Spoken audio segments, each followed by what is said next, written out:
Well, welcome back, everyone, and thank you for joining us. Now, if this is your first time listening or watching, then remember to hit subscribe and turn on notifications on YouTube. Or if you're listening on Apple Podcasts, turn on automatic downloads. You'll see the option to do that in the top right corner of your screen. And that means you're guaranteed to never miss an episode like this one, or mine and Johnny's post-match reaction last night, which you can, of course, still catch up on. Big deep breath. Let's go. Sigh. Big sigh. It's all going to be okay. It's going to be okay. Arsenal 2, Man United 3. Let's get into it, okay? Let's get into it. But before we do our post-mortem, Jim, just give me a sense of how you're feeling now. It's been a difficult 12 hours or so, but just give me a sense of how you feel right now. Quite zen, because every Monday morning, my phone grasses me up on myself by giving me a little breakdown of my screen time. And every Monday I go, I shouldn't be looking at my phone as much as I do.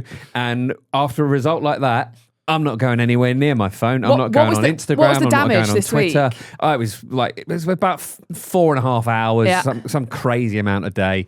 But aside from that, now the dust has settled, I actually feel similarly frustrated to how I did watching the game. It's it one comes of those in waves, doesn't it? Yeah. It's like, I kind of get myself into the mindset of like, okay, we can move on for it. I'm all right with this. And then you just see something. Oh, whether it's one a highlight. sneaks through, Yeah. a WhatsApp sneaks through, and I'm so ready to bite. And then, like you, Jim, I'm like, no, zen. We need to be zen. We need to be zen. Rory, how are you feeling? Okay, I feel good for getting out of the house, I think. That's the bar, is it? Well, I think the problem is that, so Jim and I normally go to the games together for kind of boring reasons. We couldn't go to this game, so we both watched it at home. And I think I find, when we lose a game, I find leaving the stadium like a really cathartic experience. Like I can kind of like walk away from my troubles. You're leaving it there. Yeah, you can kind of pack them up. Like my troubles are there, they're left behind, and I can kind of step away from that into a kind of better world. But I watched the game at home and I just had to sit in the same seat that I just felt all those emotions in. And I had to wallow in it for like the rest of the evening. Yeah. I think that the issue though is I keep looking at various takes on it, and kind of, despite trying to avoid my phone, and trying to sort of rationalise how good those two Man United goals were, and some of the stuff that Mikel Arteta has said about how they are two world-class finishes. It's the first game we've lost at home all season, etc., etc., etc., etc. You can rationalise that and go, okay, that is not indicative of an absolute disaster, but to me, that isn't the truth of the story here. I think that is that's cope, as the kids say on the internet. And I think actually the problem that has kind of underpinned everything that went wrong yesterday is one of mentality. Mm-hmm. So I keep thinking back to things that happened, and I've watched highlights of the game again, and the amount of mistakes that we made, and not just from the first goal in particular, which is obviously an absolute howler, but I think the second two goals, despite them being brilliant finishes, they shouldn't be anywhere near even being able to take those shots. Just surely, purely because of the profile of those two players. Dorgu had a similar goal against Man City, and has been very lively recently. We know Cunha can do that. Yeah. It was we coming a mile off. will have done the homework to know these players can do that, and yet there's complacency there. And I think if you say the players shouldn't have had the chances to take those shots, if you look at what happens before both those shots are taken, it gets quite congested in midfield. There's a little bit of a duel. And Man United basically come out of both those situations with suddenly loads of space to get those shots away, which is kind of indicative of the way that they actually kind of bullied us in midfield, which is something we're not used to seeing. Yeah. And I think that's where it kind of, again, comes down to like a kind of mentality thing, that actually we gave up these situations when we don't normally do. Yeah. Just to come back on the mentality point, Patrick Vieira on Sky mentioned that word, and he said after the game that we didn't play with freedom and there wasn't a leader or the mentality on the pitch to help break that pattern. We'll come back to the freedom point, but really interesting you say about the mistakes, because they've sort of been creeping in a little bit, but do you get a sense that we've got away with it a bit? And this was just like, actually, you can't be pissing around with it back there. This is a come to Jesus moment. This felt like a systemic failure to me in the way the passing game broke down, and that kind of is borne out in the stats as well. And obviously the sight test very much showed that. But so many passes were under hit or a little bit sloppy, or someone won a second ball and then gave it away straight away. There's so many examples of that. And I just think that you're playing in your head if you're doing that, you are not thinking clearly, you're not thinking calmly or coldly, because, you got to rely on your technique in those moments, right? If you're playing in a really, really efficient way, which Arsenal have done so much this season, there's a robotic element to us at our best sometimes, that it can be a positive thing to sort of do these things automatically.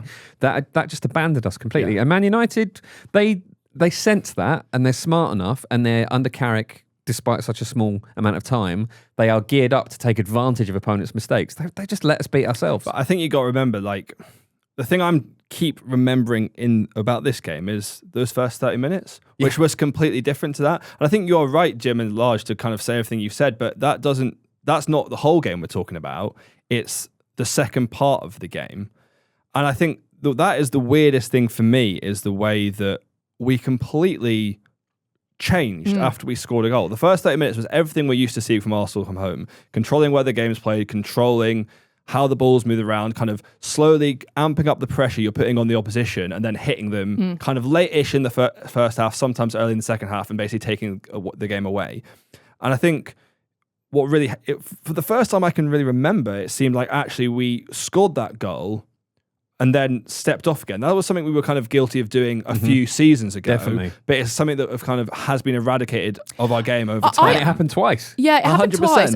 I disagree. I actually think we've done that a couple of times this season, where we've scored and gone, jobs We are good. change somehow. So, the Wolves game, for example, against a side like Wolves, I agree. I think this particular example was very, very pronounced because we were so comfortable. And I don't know how you both felt when the goal went in, but that was great. But I think the key thing about the Wolves example is that we still found a way to win the game at the end. And I think that was it with me. I think you can accept a complacency after scoring and going back to 1-1 if then in the second half you find a way to find a second gear and go and win the game. But it was then a complete capitulation, which we've not seen from this Arsenal team. I think they have got a bit more of a ruthlessness around them, or maybe not ruthlessness, not the right word, a bit more of a kind of strength about them that actually they can find a way to get through games. But I mean, the fact that we conceded 3 goals, I think shows that this is a capitulation that we've not seen for a long time. How much do you think, sorry, Jim, just to interrupt you there, Man United, obviously being a kind of old enemy of us, now, I think the stadium reflects a lot of nervousness around that. Do you think the mentality comes down to that as well? Have they inherited a bit of that? You were there, so I mean, you can obviously say better than we can on that sense. Did you feel that was the case? I've seen a few people comment on the atmosphere and how it felt. Yeah, like it was one of those things that's very unhelpful for the team, but even the people within it couldn't really do anything about it. Yeah, I think with Man United, we are just never ever going to get away from how it feels to play Man United, and it's incredible when you think about how far they have fallen. And we are top of the table. They are not better than us. See, I've felt that we've changed that at home recently. Even when we lost that stupid game in the FA Cup on penalties, it felt like we'd lost a stupid game. I felt like we've had their number at home. They were putting out lots and lots of, particularly today, I've seen lots of graphics of the Emirates is our dance floor, etc. But it's a picture of Cunha, and then it's a picture of, can't remember the player, Jesse Lingard. Millie rocking, and they're going, well, the Emirates is our dance floor. I'm like, but there's a 10-year gap. There's a large gap. We've got good record against them, but I do think you could be on to something as well, because ultimately we've been good against Man United at home in the large. I think at Old Trafford we've had some weird games recently, and we get in our heads at Old Trafford 100%. Massively as well. But I do think if you look at the games recently, we needed a late Eddie Nketiah goal. We needed those 2 late goals, which ended up being Jesus scoring kind of in the 96th minute. Goal. Arsenal Man United games are weird. They are always very weird. Tight. 100%. I think, and I was trying to kind of put an optimistic spin on this game kind of last night. One thing I was trying to tell myself is that actually, even no matter how good form we've been in and Man United have been in recent seasons, these games have been a bit mad. So it is possible, and obviously upcoming weeks will show, this game could just be a bit mad. Yeah, but again, while I take that, and I enjoy the thought exercise of trying to find the positives. Yeah, I love that. You're a bigger and better person than me. I do think that risks overlooking the 100%. very real possibility And that you can't excuse some of these mistakes performances. and these issues that are coming when we're under pressure, that are not there when we're under less pressure, are something that Arteta has to fix. Yes. And he's been talking all week about, you know, how much the team want it and how they know how important it is. That was not reflected in that performance. We lost the aggression in our defending. Our passing game collapsed, as we've discussed. We've not responded well to us scoring, let alone them scoring. And these things, that has to be nixed now. Yeah. Like, it has to. That we can't perform like that again this season, because if we have a few more performances like that, when the pressure's on again, it's more likely that we react like it again. Yeah. We have to find a way to stop this, because it's been an issue in the past 3 seasons, and we all have to be comfortable admitting that. You know, we get tired of, you know, rival fans going, you haven't got the chops when it counts, or your bottle jobs, this, that, or the other.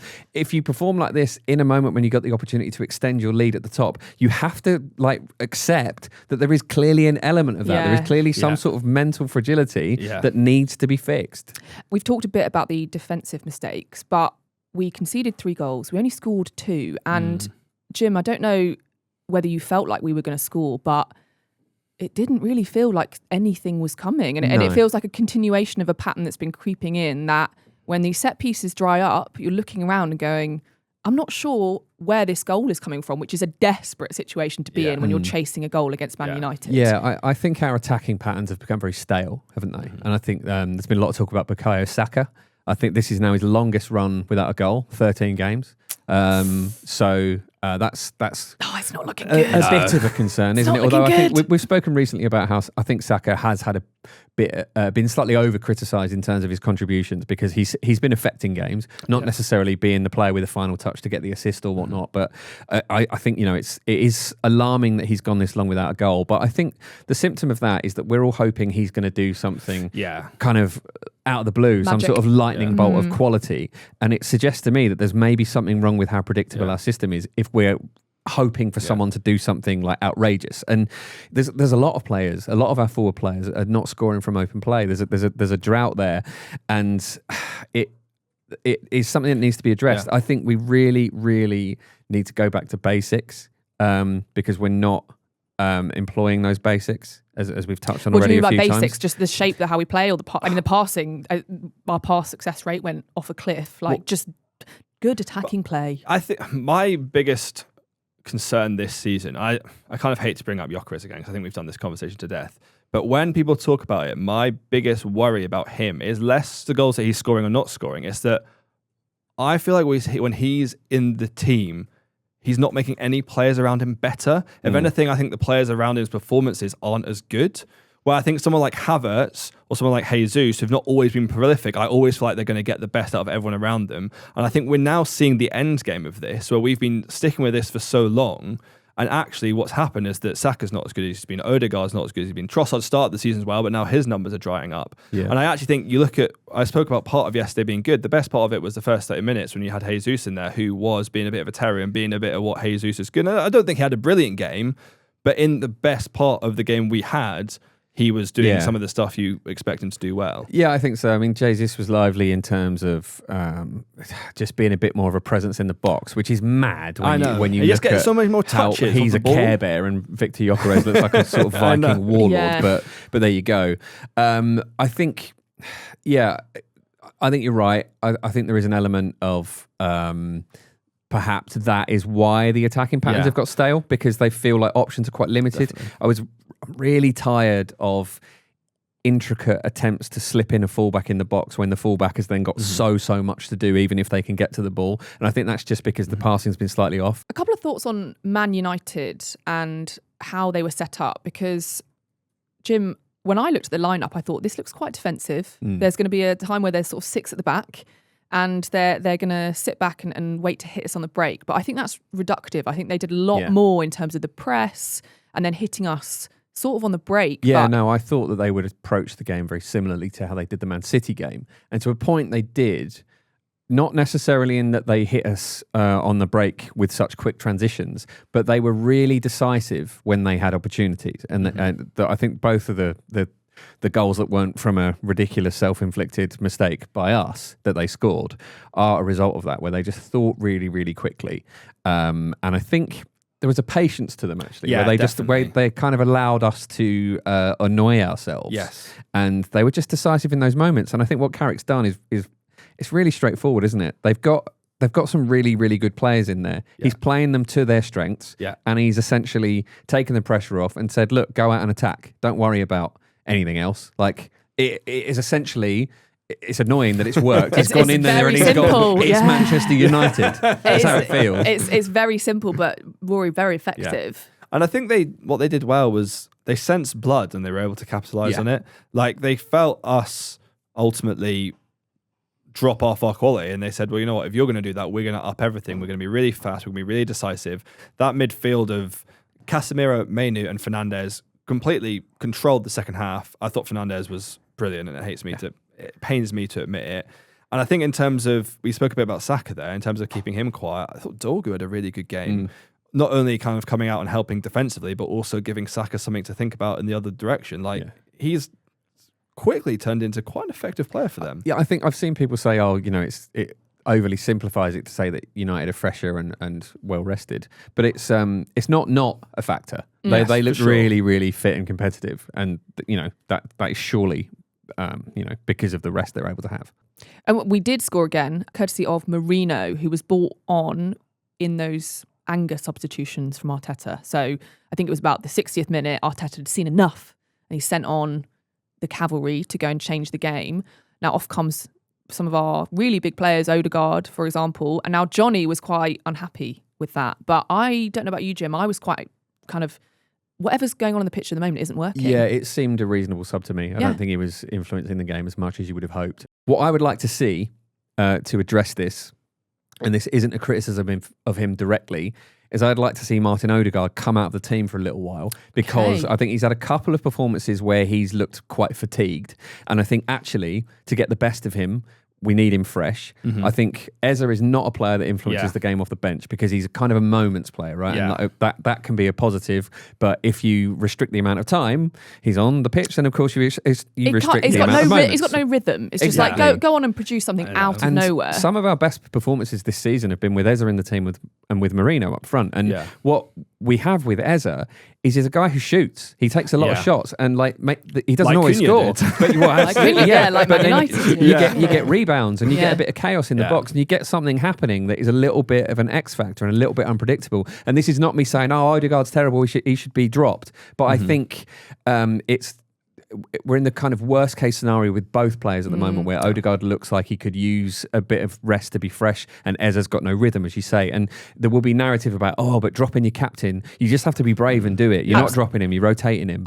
I completely agree on Odegaard, and my view on Saka is that they are dragging each other down. Yeah. We rely on their effective relationship on that right-hand side, and I just think when one is not performing, the other one isn't doing the kind of counter of sort of propping them up. And I think Odegaard, when he is at his worst, is not the right way of describing it, but he takes too many touches, and you can see him trying really hard to affect the game.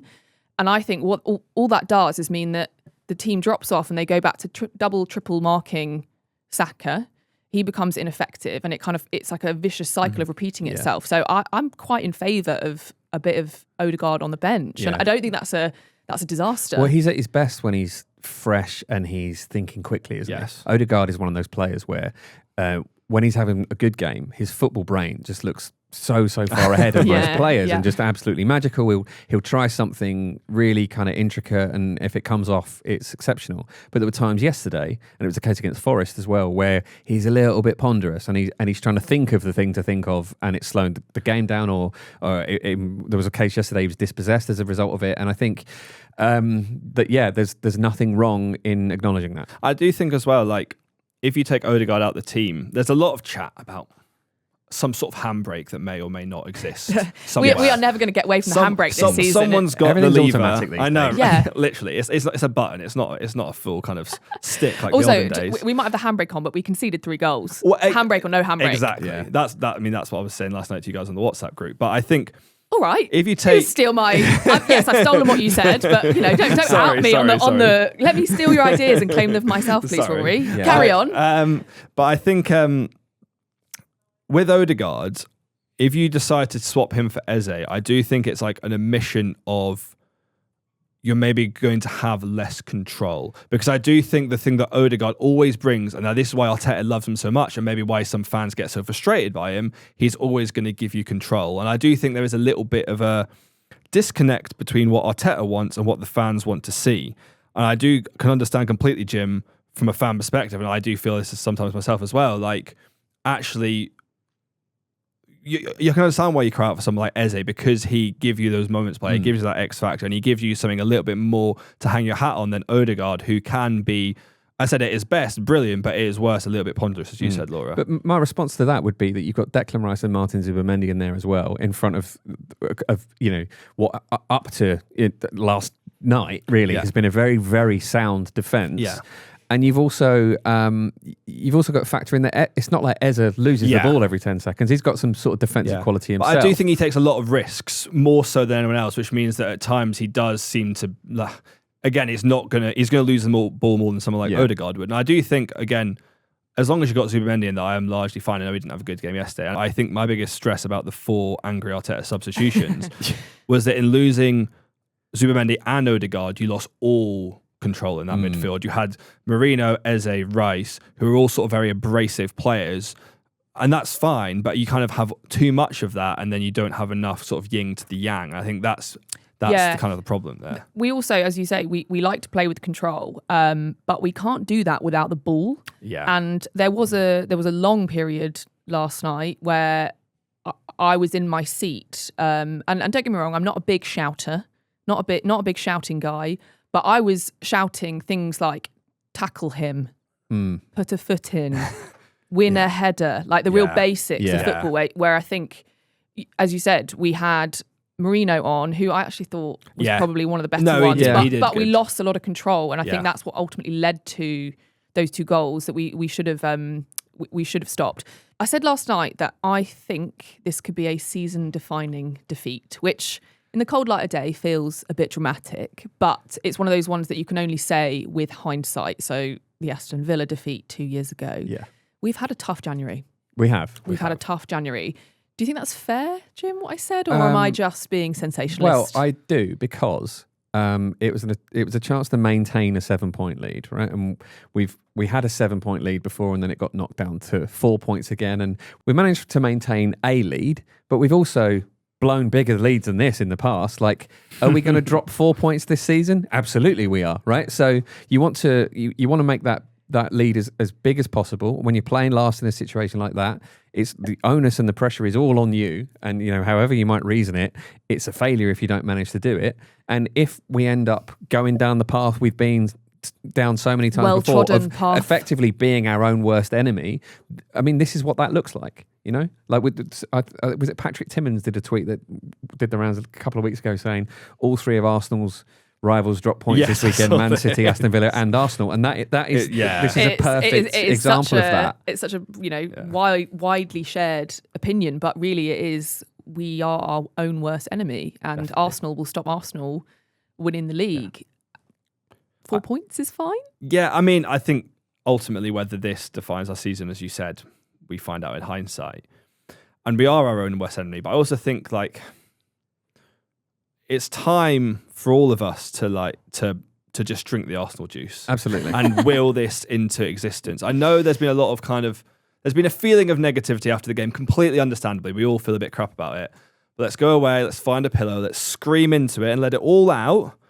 And then let's start drinking the juice again. Because we, as fans, need to will this into the existence as much as players need to will this into existence. We saw in early Arteta what a kind of positive mentality from the fan base can do to this team. And look, I've been trusting the process for 5 years. I'm not going to stop now, okay? Yeah. We need all of us together to will this into existence. You got to go into the game with that attitude. 100%. Correct. For sure. 100%. Absolutely. Yeah. I can picture, a massive order of pillows being sent to London Colney for a group exercise in screaming into a pillow. It feels very Arteta. I think that sounds great. The primal scream therapy range. Oh, we could all do with it, to be honest. Yeah. To be fair. I will They're buy going to sell the pillow, aren't they, on the website? Absolutely, without a doubt. Yeah. If you think of it, they will do it. They will do it. I would like to say as well on this that Opta still think we have like an 84% chance Always of loved winning Opta. the league. Well done. Love well those done, guys. Opta. Big fan of that. Love Opta. And I think we've been very disappointing generally against some of the other teams in the top 6 this season. And this is another example of that. Despite the fact that I think we've also still got a better record but we've only got Chelsea and City left to play of the current top 6. Yeah, that's fine then. That's chill. We've got a lot Easy. of those hard games are out of the way now. Yeah. So it's very possible that if we can be efficient against the other teams, then we can make this sort of performance irrelevant. Yeah. I would like us to make it irrelevant by never ever repeating it again. But I'll take the other one as well. And I can get on board with previous season. It's always been Arsenal are so good against the top 6, but they'd lose to West Ham. I can get on board with actually dropping points against the top 6 if we then beat all the other teams. Well, So fingers crossed. Rory, you've kind of in the last 3 minutes or so, I might have a little smile on my face. Just, drink the Kool-Aid and we go again at the weekend. We go again. Well, coming up after this, Riccardo Calafiori, my favourite subject, quits the day job for some acting.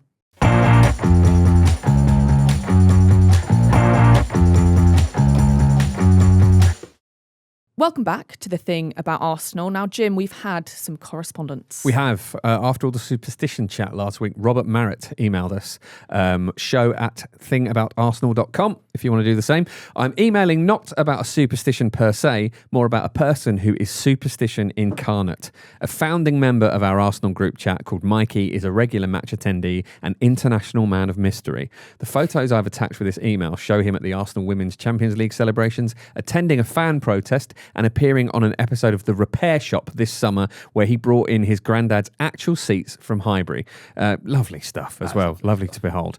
Whenever he watches a match in the stadium or somewhere unexpected in the world, he's always carrying a range of little Arsenal figurines. So they're known as Corinthian microstars, and a lot of people will be familiar with them from a sort of Sabutio style tabletop game. He's become so well known for this in our group and among our various other Arsenal supporting friends that when he doesn't send out a photo of the figures pre-match, it feels like something bad is about to happen. The only league game when he didn't share a photo at kickoff was Liverpool away. And apparently this email came in before the Man United game. So who knows? Maybe. Yeah, we do need to know. What happened yesterday? Is the curse broken, put in place? I'm not quite sure. I was thinking I need someone to blame for what happened yesterday. True, so this feels absolutely perfect. Yeah, that's fair. It's all Mikey's fault. Yeah, could be. We'll Mikey's find fault. out, I guess. Yeah. So I like that though. I love that. It's very committed. I have some of these figurines. I nice. believe. I think at home. Nice. They're sort of. They look just about enough like the player that you'd know who it was. Well, but, I thought the Martin Odegaard one was Ray Parlour. So and then I was like, very different, man. Yeah, I know. But again, it's the kind of distorted features. You can see one morph into the other, maybe. I like that. Do you guys bring anything that kind of makes its way to the Emirates with you? No, I've tried to sort of root. I was talking to Luke about this on the show last week. I've been trying to root that stuff out. Jim's because too sensible. He can't. No, it's because you get obsessive about it, right? Yeah. And then it becomes another little point of anxiety. Yeah. And I can look at anywhere in that stadium and find some anxiety. Yeah, so we don't need be to bringing my add own. to it. Yeah. Well, I never wore merch, Arsenal merch. You're just too cool for it, are you, Rory? Well, I just felt like it was a big statement to start, if you know what I mean. I kind of started going to games, didn't put my shirt on, and then kind of felt, well, if I start putting my shirt on now, it's now a statement. But I have recently acquired an Arsenal cap.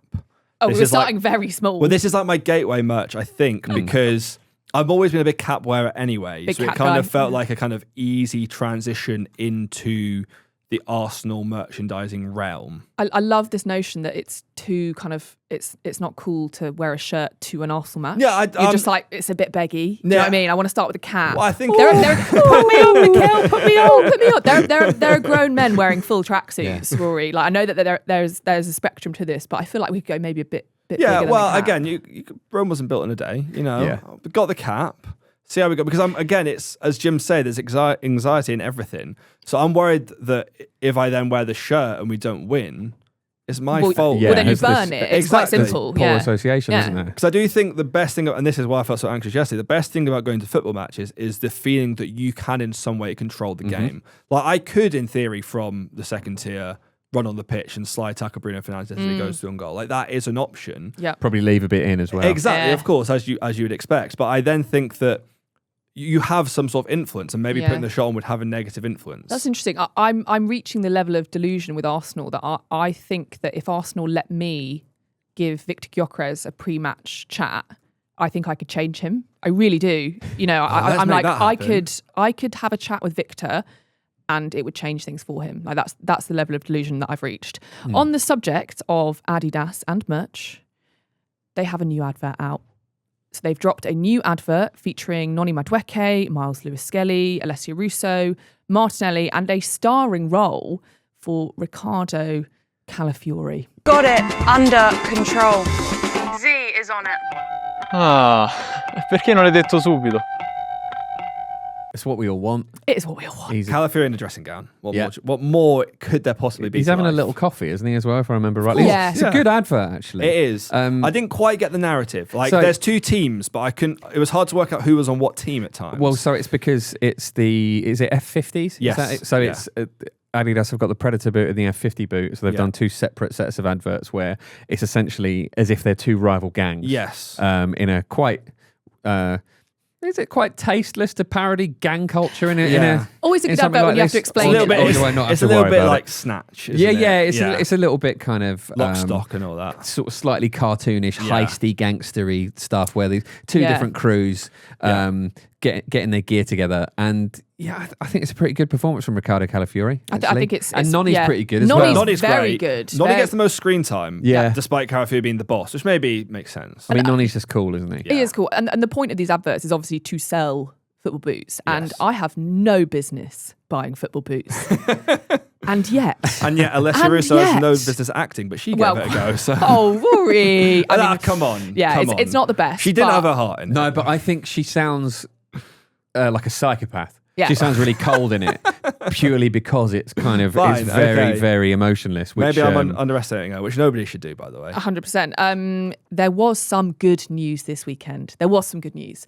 Ethan Nwaneri scored on his Marseille debut. there you go. There you go. Arsenal players doing well for other teams. He's out That's what there. we He's, all want, he's right? doing his thing, but not for us. Now, Johnny of this parish paid £2.50 to watch the game in its entirety. And he's a better man than me because I wouldn't have done that. Worth it. It's instantly paid off. 13 minutes was it before he scored? You don't really need to watch it because you can just imagine Yeah, what type of 100%. goal it was, and you will be right. It But felt was still weirdly a great nostalgic, finish. and how an 18-year-old can be nostalgic is quite How something. did it feel nostalgic? Do It's you mean 'cause you're nostalgic? so young, Nostalgic, Rory. nostalgic for a year ago when he scored that goal exactly, against City. 100%. Yeah. Are we getting It was nostalgic for 2000? Nwaneri Yeah. scoring that goal, and I was like, oh, I remember when that happened. It was 2025. Yeah, We're getting exactly. nostalgic for a year ago. It's quite something, but I think Johnny's £2.50 was worth it. I don't know if you guys saw the Marseille fireworks before the game. Yes. But they were incredible. Like, maybe dangerous, but it looked like people had fireworks that they were firing from their seat above the stands. So not like flares, not like handheld, but literally like taking off from the crowd above. Would you Worth the £2.50. would you trust the Emirates crowd to do that? Because I wouldn't. Can you imagine being like, "Hi, would you mind just setting this off at the right time and not pointing it at someone? Give that a go." We didn't even know when to hold up the plastic bag the other week. Like, I mean, that was a farce, wasn't it? And also, the Emirates now doing the kind of light show where it connects to your phone. Yeah. Mine never works. No. But fair play to Marseille because I agree it was sensational. Quite something. And Nwaneri out there already doing his thing for another team. But we love to see them fly. We love to see our little kids fly who are no longer Absolutely. kids. Absolutely. Now, Wednesday sees us play our final league phase game in the Champions League. We've got a chance to finish with an 100% record, which I don't think is to be sniffed at. And we are against Kairat.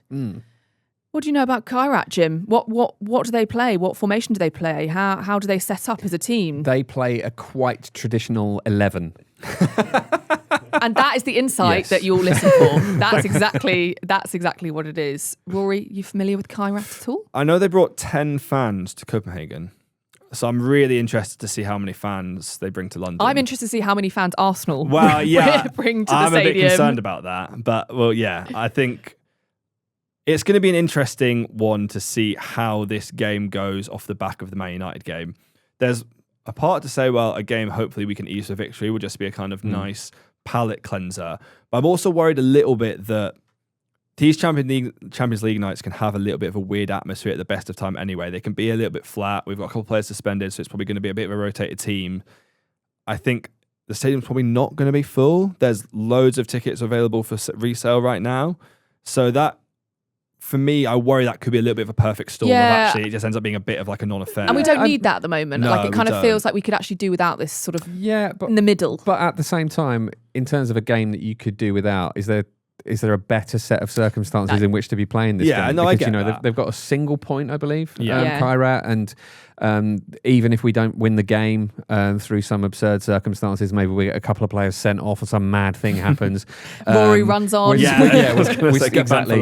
Yeah, we're still sort of guaranteed second, and that means that we play all of our home legs second in the knockout round. So it's actually as close to a free hit in some regards in terms of the palate cleanser as well as you could imagine. And I'm very interested by the team he'll put out because Declan Rice and Mikel Merino got some suspicious yellow cards in that last game, and so their suspensions will be wiped by the knockout stage. So obviously Christian Norgard will likely be in there. It's probably going to be Eza and Odegaard, isn't it? I don't really know how else you're going to line up in the midfield. Presumably Miles Lewis-Skelly will start at left back. I know people have been crying out to see him in midfield, but we've not seen anything from Arteta that suggests he might actually do that. No. Yeah.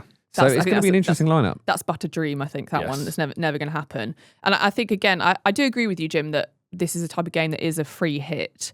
But I am slightly concerned with just the stadium being like flat. A bit empty. I know, yeah. And I might be overplaying that somewhat, but it doesn't help off the back of this weekend.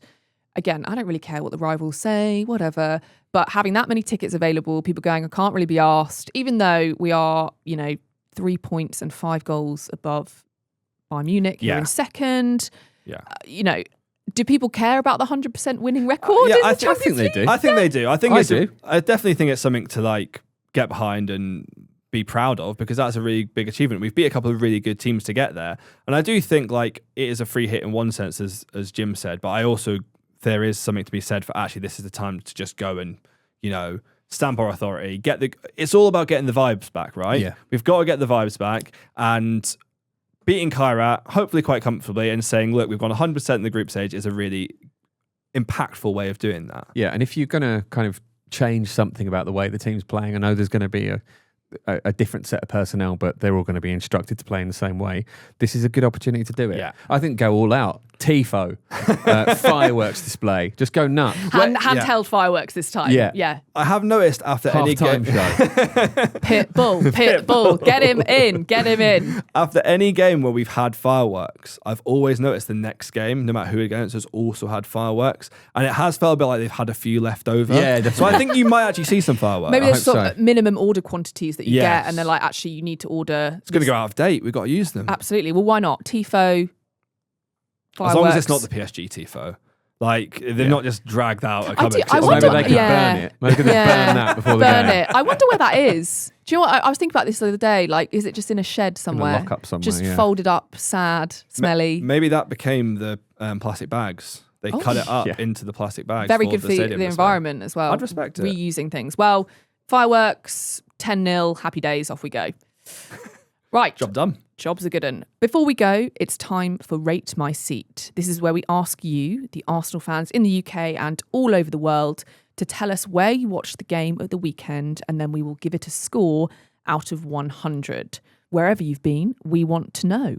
Send your pictures and descriptions to show@thingaboutarsenal.com, or you can DM us on X and Instagram @thingaboutarsenal. And if you're listening to us, you can see today's submission that we're about to talk about on X or on our Instagram story. So last week, we had Corey send us a picture of his Arsenal-decorated living room in southwestern Ontario, complete with a rotation of Good Egg player jerseys. The Good Eggs. Don't know whether that will have changed after the weekend. I don't know, Martinelli out? Hopefully not. No, come on. Now, this week, Alex Williamson sent this in. So he says, the latest in a very long-running series of wind-ups where I ambush my wife with an Arsenal game on holiday when she doesn't expect it. This one was while we were out for dinner at the top of the Lotus Tower in Colombo, Sri Lanka. Wow. And She's not happy. oh my gosh, No, she's not happy. happy. So this is clearly a lovely setting, probably a lovely view. And then we've got a tiny little screen with Arsenal on it. Yes.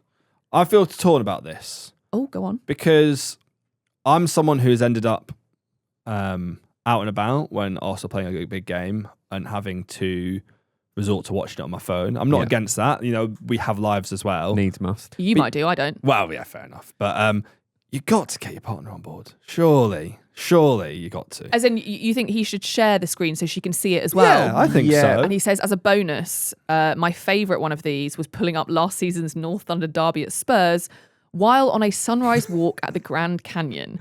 She was horrified, but assures me divorce isn't imminent. I mean, by the look in that first picture, she's not considered it. Yeah. But then I appreciate a picture, you know, when you have to doesn't always say tell the full story. it's always a bit concerning, isn't it? It's not imminent sort of right now, but it could be leading up to something. Where would you say is the kind of worst or best place you've had to get small screen out and watch? Or I told Lucy on the women's show last week that I watched the Women's Champions League final When in you were an travelling. Airbnb. Yeah, but there was no way of connecting my phone to the TV in the Airbnb. So I had a TV, but we still had to sit and watch it on the phone, which wasn't ideal. Not a great experience. Again, you got to do what you got to do, right?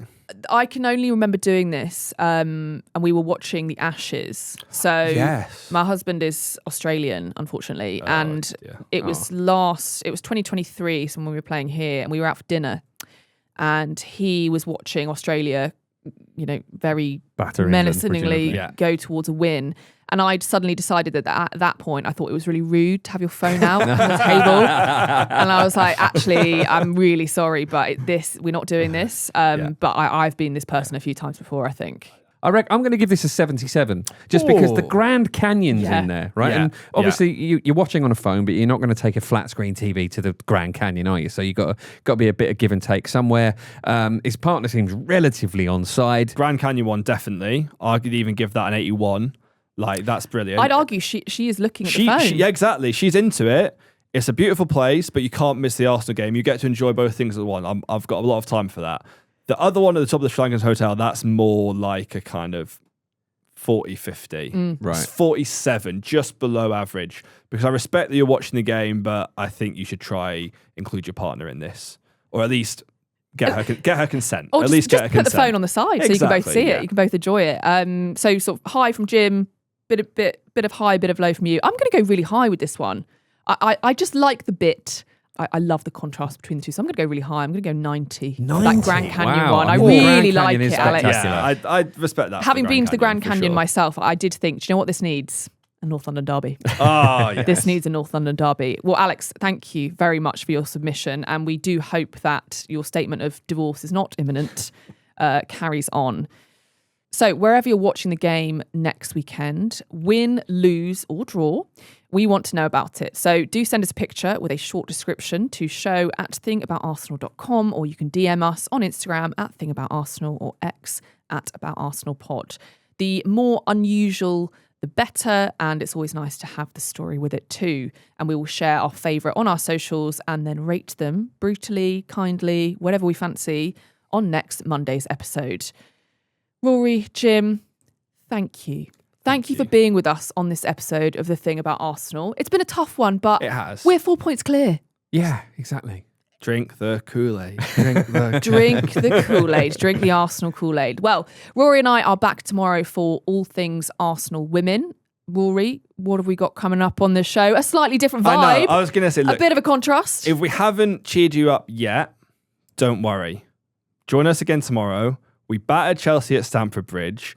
This is the perfect salve to everything that you're feeling. Come listen to the Arsenal Women's Show tomorrow. It's going to be like a warm hug after a really long, difficult day. Well, make sure you hit subscribe so you don't miss that show and all of our shows. And wherever you're watching and listening, tell your mates about us. They want a hug too. They need therapy too. Come on in. It's an open community here. We'll see you all next time. That makes us sound like swingers. That but does, whatever, doesn't it? You know, whatever gets us on board. It is what it is. Arsenal swingers. I bet that's a thing.